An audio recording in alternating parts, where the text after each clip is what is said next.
थांनाय मेट्रिक आनजादाव एसएसएलसि आनजादाव मोजाङै उथ्रिसारनो हानाय 60 सुबुंफोरखौ सायख'नानै बिथांमोननो मान बावदों आरो आं बेयाव बाहागो लाफैनो हानानै जोबोद गोजोननाय मोनदों आरो बेबायदि हाबाफारिया जाबाय थानांगौ। दुलाराय बर' फरायसा आफादनि बानजायनायाव गुन गोनां सोलोंथाइ गोग्गो आरो गुन गोनां सोलोंथाइनि जि हाबाफारि बिनि आवथायाव बा बिनि जोहै बेबायदि हाबाफारिया जागासिनो दङ आरो बियो जोबोद थुलुंगाखांनाय। मानो होनबा दिथागिरि बिमा बिफा लोगोसे थाखो 8 थाखो 9 थाखो 10 आव फरायबाय थानाय बर' फरायसा बिथांमोनहा बिनिफ्राय थुलुंगाखांनाय मोनगोन आरो जाय बिथांमोनहा बे मानखौ बावजाबाय बिथांमोनहाबो जिउआव आरो साबसिन फरायबावनो साबसिन फरायसा जानो साबसिन मोजां सुबुं जाहैनो हानायनि मोनसे मिजिं मोनसे सिमां बेखौ सुजुनो हागोन बेबायदि हाबाफारिनि गेजेरजों। आं बिनिखाय साफ्रोमखौबो थुलुंगाखाङो। जाफुंसारनाय बेलायाव बिमा बिफाया गोबां बाहागो लानांगोन। मानो होनबा बिथांमोनहानो गुदि बिथांमोनहा बिमा बिफा बिथांमोनहा फरायसा बिथांमोननो जा नांगौ जा गोनां बिजाब नांगौ बिजाब एडमिसननि खरस गाननाय जोमनाय बिनि खरसखौथ' होनांगोनानो आरो लोगोसे बिथांमोनहा न'खराव मोजां मोनसे परिबेस सृष्टि खालामनांगोन दानांगोन आरो जाहाथे बेयाव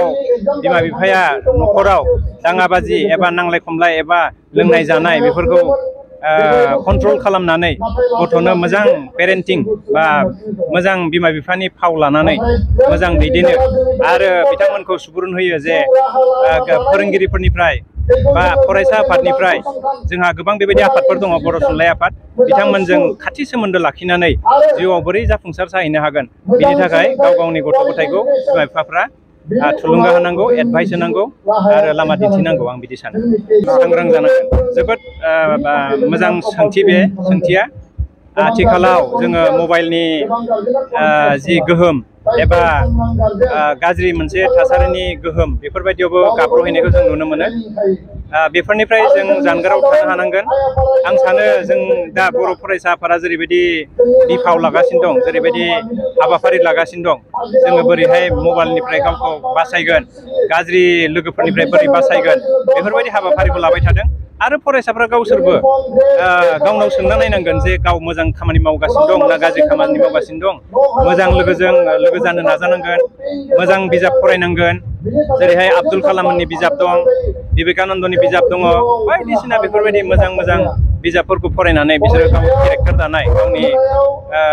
मोजां मोनसे माबा दानाय जिउआव मोजां मोनसे आखु सोरजिनाय बेनि बागै गोसो होनांगोन आरो गाज्रिखौ जेब्लानो मिथिबाय बे गाज्रि ओरै होननानै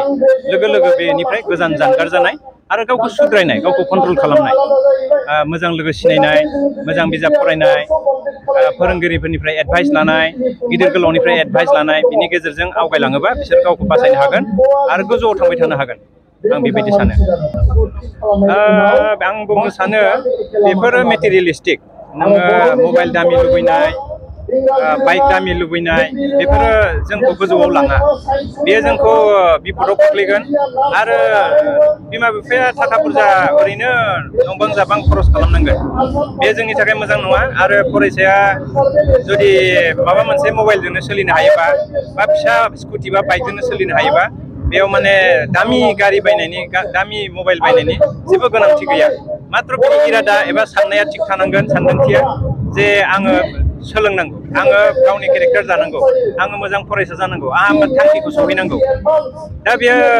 मोजां साननाय गैयैयाव गेबें मोनसे सान्थौ गैयैयाव बे अलखदा फैयो एबा बे सानदांथिया फैयो जोङो बिनिफ्राय गोजानाव थानो रोंनांगोन जों मिथिनांगोन माया गाज्रि माया मोजां बेखौ सिनायनो हायोबा सासे फरायसाया बेबायदि अलखदाव गोग्लैनाय नङा एबा गादलिननाय नङा।